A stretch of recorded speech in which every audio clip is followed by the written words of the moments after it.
Selamat datang di sesi analisis mendalam kita kali ini. Anda udah berbagi nih beberapa sumber menarik soal Prabu Siliwangi, nama yang, wah, sangat bergema ya di masyarakat Sunda.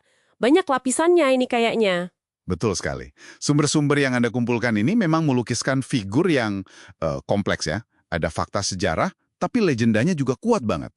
Nah, misi kita kali ini, ya berdasarkan riset Anda, itu kita coba bedah barang-barang. Siapa sih Sri Baduga Maharaja yang asli di catatan sejarah? Terus, gimana dia bisa jadi Prabu Siliwangi di cerita rakyat? Dan apa artinya warisan dia buat kita sekarang?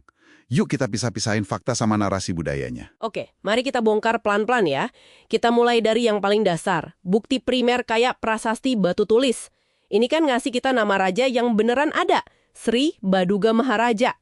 Dikenal juga sebagai Jaya Dewata atau Pamanah Rasa. Dia mimpin Pajajaran dari 1482 sampai 1521. Sumber Anda menyoroti banget ini sebagai puncak kejayaan. Iya, masa keemasan gitu ya. Betul. Infrastrukturnya luar biasa, dia bikin nyusuk itu parit pertahanan. Terus ngabalai jalanan diperkeras. Ada gugunungan, tugu keagamaan, samida, hutan larangan, bahkan Talaga Rena Mahawijaya, telaga suci. Ini nunjukin, wah, tata kelola yang udah maju banget ya pada masanya. Dan ada detail penting banget dari prasasti itu soal akhir hayatnya. Sri Baduga itu wafatnya wajar, tahun 1521. Terus jenazahnya diperabukan. Itu artinya dikremasi. Ini jelas nunjukin kalau beliau meninggal sebagai penganut Hindu-Buddha. Oh, jadi bukan masuk Islam atau moksa seperti legenda ya? Nah, itu dia poinnya. Gelar Anumertanya kan Sang Lumahing Rancamaya. Ini langsung loh membantah legenda yang bilang beliau moksa atau menghilang gaib, apalagi masuk Islam. Dan perlu dicatat juga nih, ini penting, beliau wafat 58 tahun sebelum Pajajaran itu runtuh. Jauh waktunya. Nah, ini nih yang bikin penasaran. Kalau fakta sejarahnya jelas dia wafat wajar, terus gimana ceritanya sosok Sri Baduga ini bisa bertransformasi jadi Prabu Siliwangi yang legendaris itu, yang identik sama cerita moksa atau ngahiang? Sumber Anda kan banyak banget bahas ini. Iya, betul. Legenda moksa ini memang berkembang kuat banget. Sering dikaitin sama tempat-tempat keramat, misalnya hutan sancang. Ceritanya, beliau pilih jalan spiritual ini buat menghindari perang saudara gitu. Terutama melawan pasukan Islam yang, ironisnya, dipimpin keturunannya sendiri. Keturunan dari Ni Subang Larang ya, kayak Raden Kian Santang sama Sunan Gunung Jati itu. Terus apa ya kira-kira fungsi legenda moksa ini di masyarakat waktu itu? Kok bisa diterima luas gitu? Kalau kita coba lihat dari gambaran besar, narasi moksa ini bisa jadi semacam mekanisme rekonsiliasi budaya yang cerdas. Jadi masyarakat Sunda bisa tetap hormat sama leluhur agung mereka, Siliwangi yang Hindu itu, tapi di saat yang sama, mereka juga bisa menerima keyakinan baru, Islam, yang dibawa oleh keturunannya. Jadi Siliwangi nggak digambarkan kalah perang, tapi kayak mengalah demi damai gitu ya, lebih halus ya kedengarannya. Iya, secara psikologis mungkin lebih mudah diterima. Dia memilih jalan spiritual, bukan kalah. Nah, selain moksa, ada lagi kan asosiasi kuat sama maung, harimau. Terutama maung bodas, harimau putih. Iya, ada cerita dia naklukin Raja Harimau gaib, atau dia sama pengikutnya berubah jadi harimau pas terdesak, simbol keberanian kewibawaan ya jelas. Betul. Tapi ini juga jadi pertanyaan lagi, dari mana sih mitos harimau ini muncul? Ada penjelasan yang cukup masuk akal, dan ini tersirat juga dari sumber Anda. Kemungkinan asalnya dari interpretasi fakta sejarah yang terjadi belakangan. Oh ya? Gimana tuh?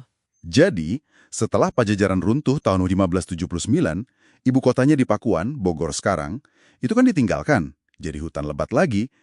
Nah, ada catatan ekspedisi Belanda tahun 1687, mereka nemuin reruntuhan istana Pajajaran itu. Banyak harimaunya. Harimaunya, terus lama-lama jadi mitos Siliwangi adalah harimau gitu. Menarik banget detail dari catatan Belanda itu.